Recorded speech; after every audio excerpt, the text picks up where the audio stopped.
মঙ্গলবার রাত পর্যন্ত সময়, এরপরই নেমে আসবে নরক। হরমুজ প্রণালী খুলে দিতে এভাবেই ইরানকে হুমকি দিয়েছেন মার্কিন প্রেসিডেন্ট ডোনাল্ড ট্রাম্প। তবে ট্রাম্পের আলটিমেটাম প্রত্যাখ্যান করেছে ইরান। একে যুদ্ধাপরাধ হিসেবে আখ্যা দিয়েছে তেহরান।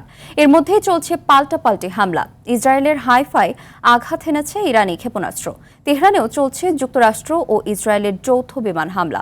ইমতিয়াজ আহমেদের রিপোর্টে থাকছে বিস্তারিত।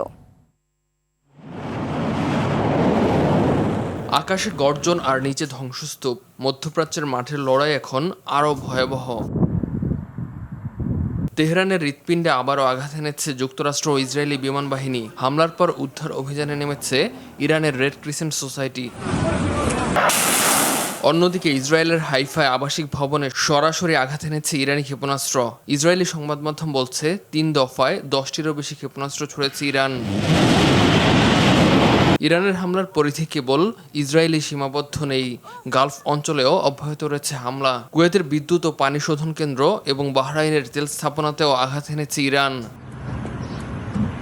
সংঘাতের দাবানল আরও উস্কে দিয়েছেন মার্কিন প্রেসিডেন্ট ডোনাল্ড ট্রাম্প।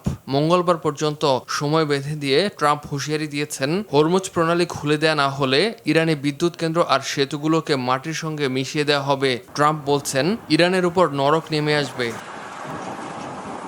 ট্রাম্পের এ হুমকিকে অপরাধী মানসিকতার বহিঃপ্রকাশ বলে উড়িয়ে দিয়েছে তেহরান। পররাষ্ট্র মন্ত্রণালয়ের মুখপাত্র ইসমাইল বাঘাই সাফ জানিয়ে দিয়েছেন, ইরানের অবকাঠামোতে হামলা হলে এর দাঁতভাঙা জবাব দেওয়া হবে। এদিকে ইরানকে ট্রাম্পের দেওয়া হুমকিকে উন্মাদনা ও যুদ্ধাপরাধ বলে নিন্দা জানিয়েছে ডেমোক্র্যাট শিবির।